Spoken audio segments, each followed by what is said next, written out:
Hi guys, it's Liana Hardy here. I'm back again to do another easy DIY sew tutorial with you today. Today we are going to make the Ruffle Tote Bag, which is very cute and very whimsy. Anyone that likes a cute little structured bag, perfect for on the go or if you're wanting to add a cute accessory to your outfit. Making it for a friend's birthday party this Sunday. These are the fabrics that I'm choosing between 1, 2, 3, and 4. She's very much into the whimsy, beautiful, feminine, girly kind of vibe. So this is what reminds me of her when I think of her. Decisions. First thing we're gonna do is just grab a piece of paper. We're just gonna estimate what length we want the bag to be. I'm just going to make a mark here. And what we're gonna do is fold the piece of paper in half, because we're going to cut the pattern out and we want it to be symmetrical. And because the tote bag is gonna have a little bit of a curve on the corners, I'm just gonna draw my curved line and the end. So that's what the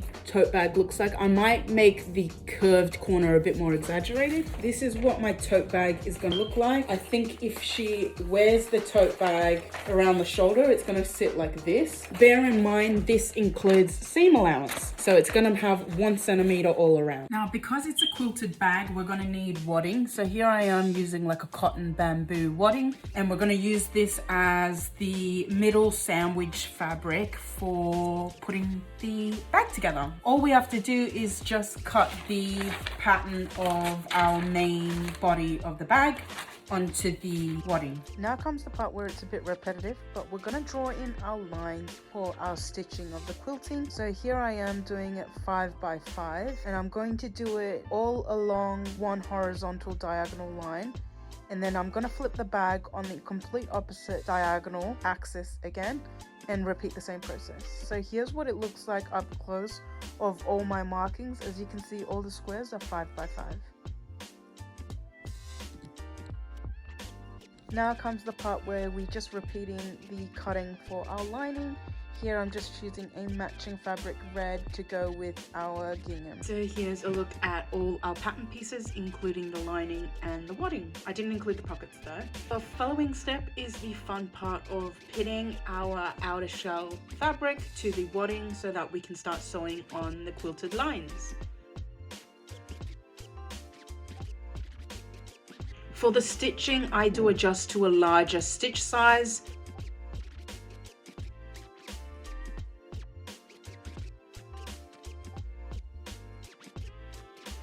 This is what it looks like. It's nice and puffy and textured. I love the feeling of anything quilted. And I'm just gonna snip off and clean up all of the edges. No matter how many times I do quilting, I always have it a bit misaligned between the wadding and the fabric. If anyone has any ideas how to go about this, do let me know. I know you can glue to an adhesive fabric to help it stick together, but anyways, I find that this is the most effective for me. Next step is just ironing out our ruffle pattern piece.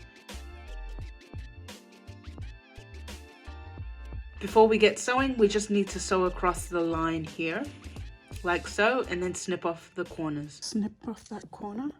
So we're gonna do this on both ends. We're just gonna cut this corner here so that it creates a sharp corner. See how I've cut the diagonal here just to give it a sharp corner, and then I'm just going to turn it inside out. To give you an idea of what the ruffle is going to look like, you just have to do the manual gathering all around the edges. Here I am just using a heavyweight, good quality needle to push it through the foot when I'm sewing across. Using the front facing fabric with the ruffles, I'm just going to tuck it in, and then I'm just going to combine this front part of the fabric to the back side of the fabric. And how we're going to do that is just by sewing the edge all along the edge at 1 centimeter seam allowance.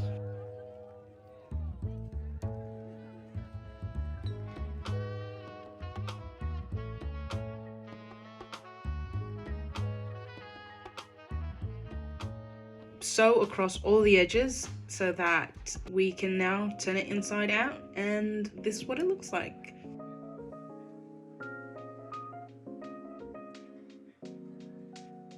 So I've just decided to make some pockets to go inside the bag. Does this not look like the cutest pocket? It reminds me of marmalade from Bon Maman in France, and these are like the little curtains or the jar covers to go on top. They match perfectly. So that's going to be a little pocket for the bag. Got the outer shell, and we've also got the lining, which looks like this. So to get an idea of how to properly attach the lining to the outer shell, just pop it in at how you want it to sit.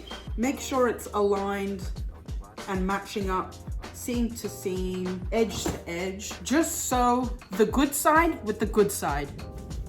So you're sewing all the edges of the lining all around that edge, so that when you pull it in, you can see all the pretty parts of the lining. So this is what it looks like when the lining is attached to the exterior shell. As you can see, there's a little bit of a hole here where we had to turn it inside out. What I did was just hand stitched it closed so that there's no raw edges being shown. The lucky last part of our step is sewing down the handles. So here we have the two long pieces. I'm just going to sew on the edges so that it looks like this to this. And I'm just going to pin it down where I want the handles to sit at the top edge. I did want the bag to sit a bit more loosely on the shoulder, so I did make sure to do a test run beforehand.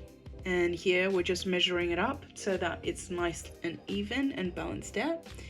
And voila, there you have the Ruffle handbag tote done. I hope you enjoyed watching this tutorial, and until next time, make sure you subscribe to my channel to see more DIYs, thrift flips, as well as street styles.